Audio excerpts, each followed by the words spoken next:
Hello అందరికీ welcome to Telugu కూడా friends. ఈరోజు డే 3.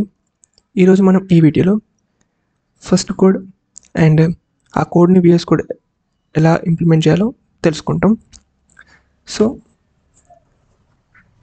ముందుగా మనం బేసిక్ సింటెక్స్ చూద్దాం.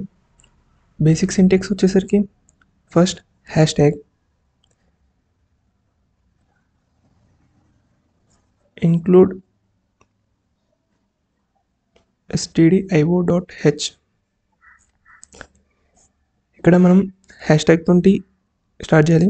ఇంక్లూడ్ అంటే ఇంక్లూడ్ చేయమని చెప్తున్నాం దీన్ని, ఈ ఫైల్ని.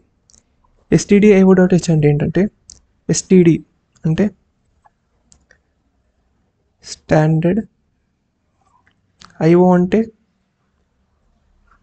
ఇన్పుట్ అవుట్పుట్, .h అంటే header file.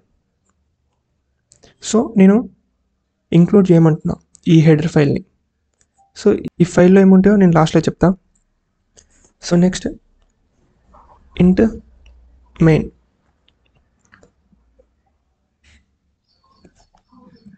Round brackets and curly bracket open.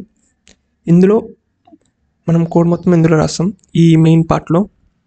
So మనం కర్లీ బ్రాకెట్ తోటి ఓపెన్ చేస్తాం అండ్ కోడ్ రాసినాక లాస్ట్లో కర్లీ బ్రాకెట్ క్లోజ్ చేయాలి. క్లోజ్ చేయకపోతే మాత్రం ఎర్రర్ వస్తుంది. సో నేను ఇక్కడ క్లోజ్ చేసేస్తున్నా.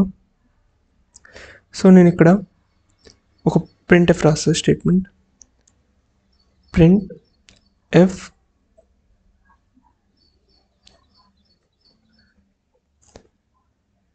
తెలుగు కోడర్. సో దీన్ని స్ట్రింగ్ అంటారు. సో ఆ స్ట్రింగ్స్ కాన్సెప్ట్ వచ్చినప్పుడు చెప్తా. సో లాస్ట్కి అయితే సెమీకాలన్ అనేది ఎండ్ చేయాలి. అది కూడా చేయకపోతే ఎర్రర్ వస్తుంది. సో మనకు అవుట్పుట్ ఏమొస్తుంది అంటే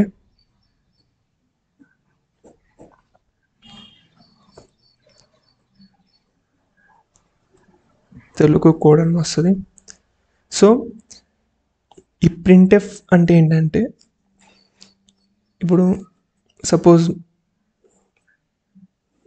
ఇది ఒక స్క్రీన్, లైక్ ట్యాబ్ కావచ్చు, మానిటర్ కావచ్చు, ఏదైనా ఒక స్క్రీన్ అనుకోవాలి. ఇప్పుడు మీరు సపోజ్ జీమెయిల్ని క్రియేట్ చేస్తారు. మీరు జీమెయిల్ క్రియేట్ చేసేటప్పుడు మీకు నేమ్ అని, ఏజ్ అని, ఇంకా యూజర్ నేమ్ ఏమని క్రియేట్ చేసుకోవాలి, సో జెండర్, అవన్నీ ఉంటాయి. సో ఇక్కడ 2 టైప్స్ ఉంటుంది. ఒకటి printf and scanf. So printf అంటే ఏంటంటే, ఒక డెవలపరు ఏదైతే చెప్పాలనుకుంటుండో అది printfలో రాస్తాడు. అదే ఒక యూజర్ నుంచి ఇన్పుట్ కావాలంటే scanf అని రాస్తాం. సో ఇక్కడ ఇన్పుట్ అంటే ఏంటంటే, లైక్ ఇప్పుడు డెవలపర్ రాస్తాడు. ఇప్పుడు లైక్ నేను ఇక్కడ తెలుగు కూడా రాసినా, ఇక్కడ నేమ్ అని పెట్టిన అంటే ఇక్కడ నేమ్, లైక్ ఇక్కడ వచ్చినట్టు నేమ్. printf ఇక్కడ ఏజ్ అని రాస్తే ఇక్కడ ఏజ్. ఎవరు డెవలపర్ బ్యాకెండ్లో రాస్తాడు. డెవలపర్ బ్యాకెండ్లో printf అని రాస్తే ఇక్కడ డిస్ప్లే అవుతుంది స్క్రీన్లో. ఇప్పుడు అదే యూజర్ ఎంటర్ చేయాలి, యూజర్ నేమ్, లైక్ ఇప్పుడు నా పేరు వచ్చేసి రోహిత్. ఇప్పుడు ఇక్కడ రోహిత్ అని ఎంటర్ చేయాలి. అదే నేను చేయాలి, అది డెవలపర్కి తెలియదు నా నేమ్ ఏంటో. సో అది నా అంతలో నేనే కొట్టాలి. ఇప్పుడు వేరే వాళ్ళు వేరే కొడుతుంటారు నేమ్స్. ఇప్పుడు అది డెవలపర్కి తెలియదు ఆ ఏ నేమ్స్ ఉంటాయో. సో అది యూజరే క్రియేట్ చేసుకోవాలి నేమ్ అనేది. సో అందుకు అలాంటి టైంలో scanf అని ఇస్తాం. scanf ఇస్తే అప్పుడు యూజరే క్రియేట్ చేసుకోనికి అవకాశం ఉంటుంది. సో అందుకోసం scanf పడదాం. ఈ scanf, printfలు, సో దీనికి వీటికన్నిటికీ ఒక 70 లైన్స్ కోడ్ ఏమి ఉంటుంది. 70 లైన్స్ ఇన్ఫర్మేషన్ ఉంటుంది ఈ ఫైల్లో. సో మనం ఆ 70 లైన్స్ ఇన్ఫర్మేషన్ మొత్తం రాసేదాని బదులు ఈ ఒక్క ఫైల్ ఇంక్లూడ్ చేసినామంటే 70 లైన్స్ కోడ్ రాయని అవసరం లేదు. సో అదంతా స్కిప్ చేస్తున్నట్టు. సో దీని గురించి మొత్తం ఎక్స్ప్లెయిన్ చేసేది ఈ ఫైల్లో ఉంటుంది. సో ఆ ఫైల్ని ఇంక్లూడ్ చేస్తాం మనం. సో అదనమాట. సో మనం నెక్స్ట్ VS కోడ్లో ఇంప్లిమెంట్ చేసి చూద్దాం సో అవుట్పుట్ ఎలా వస్తుందో. సో మీరు మీ డెస్క్టాప్లో VS కోడ్ని ఓపెన్ చేయండి. సో ఓపెన్ చేసినాక నేను లాస్ట్ వీడియోలో చూపించినట్టు ఫోల్డర్ ఎట్లా క్రియేట్ చేయాలి, అలాగే ఫైల్ని ఎట్లా క్రియేట్ చేయాలో చెప్పిన. సో యాజ్ టీజ్గా ఆ విధంగానే క్రియేట్ చేయండి. సో నేను మళ్ళీ ఇంకో న్యూ ఫైల్ని క్రియేట్ చేస్తున్నా. సో దాని పేరు వచ్చేసరికి ఫస్ట్ డాట్ సి అని ఇస్తున్నా. సో ఇక్కడ మన కోడ్ రాయాలి.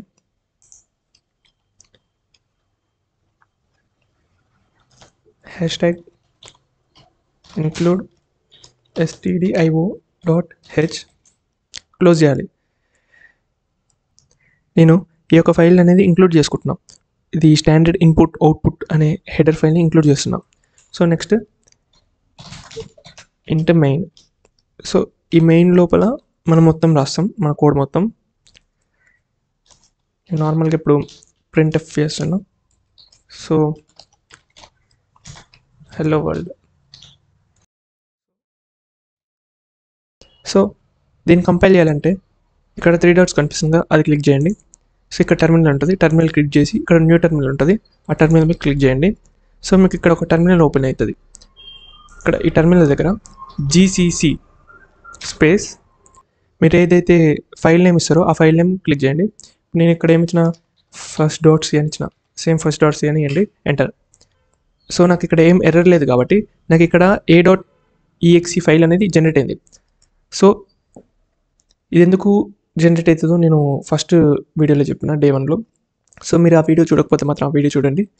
సో ఇప్పుడు మనం ఏం చేయాలంటే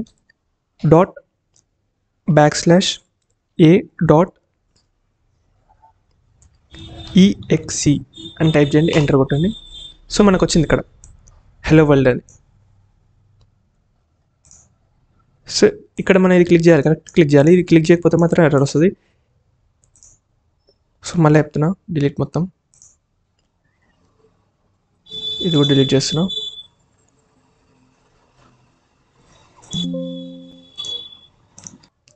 సో ఇక్కడ అవుట్పుట్ ఎలా చూడాలంటే ఇక్కడ 3 డాట్స్ అని ఉంటుంది, దాని మీద క్లిక్ చేయండి.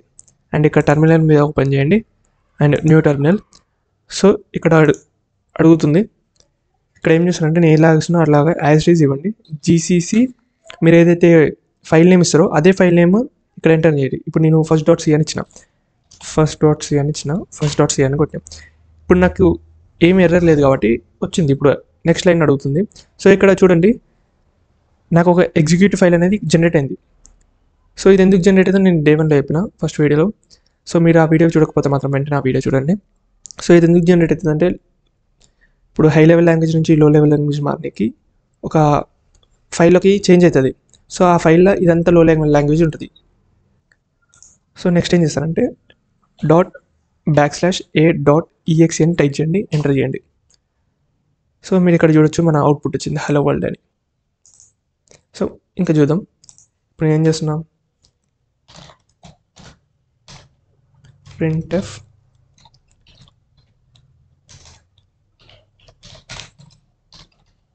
తెలుగు కూడా లాస్ట్లో అయితే సెమికాలన్ వేయాలి, ఇవ్వకపోతే మాత్రం ఎర్రర్ వస్తుంది.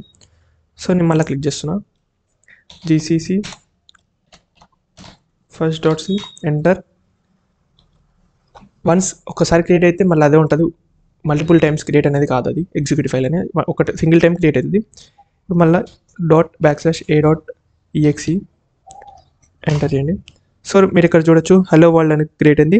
నెక్స్ట్ అక్కడ నుంచి కంటిన్యూగా తెలుగు కోడ్ అనేది క్రియేట్ అయింది. సో ఈ విధంగా వస్తుంది. సో ఇదంతా మనం ఊక క్లిక్ చేయలేం కదా. సో దీనికి ఒక షార్ట్ కట్ ఉంటుంది. మీరు ఏం చేస్తారంటే ఇక్కడ సింపుల్గా ఎక్స్టెన్షన్స్కి వెళ్ళి ఇక్కడ చూడొచ్చు మీరు సి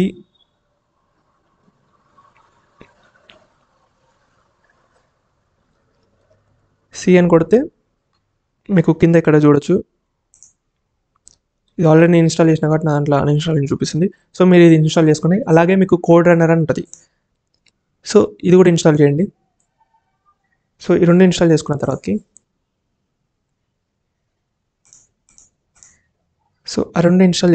మీకు ఇక్కడ చూపిస్తుంది ఒకటి ఇట్లా రన్ కోడ్ అని. సో మీరు డైరెక్ట్ క్లిక్ చేసిన అనుకో టర్మినల్లో డైరెక్ట్ ఓపెన్ అవుతుంది హలో వరల్డ్ అని. సో చూడొచ్చు, నేను ఇది మళ్ళీ ప్రింట్ చేస్తున్నాను. సో చూడొచ్చు, మళ్ళీ రన్ చేస్తే మనకు వచ్చింది అవుట్పుట్. సో ఇదనమాట. సో ఈజీగా మీరు ఈ ఎక్స్టెన్షన్ ఉందనుకో డైరెక్ట్ రన్ చేయొచ్చు, ఊక ఇట్లా కొట్టని అవసరం లేదు. సో ఇదనమాట. నెక్స్ట్ వీడియోలో మనం ఇన్ డీటెయిల్గా నేర్చుకుందాం. సో మీకు ఈ వీడియో నచ్చినట్టయితే లైక్ చేయండి, షేర్ చేయండి, సబ్స్క్రైబ్ చేసుకోండి. అలాగే పక్కన ఉన్న బెల్ ఐకాన్ ఆన్లో పెట్టుకోండి. మరో కొత్త వీడియోతో మళ్ళీ కలుద్దాం. Stay tuned. Signing off.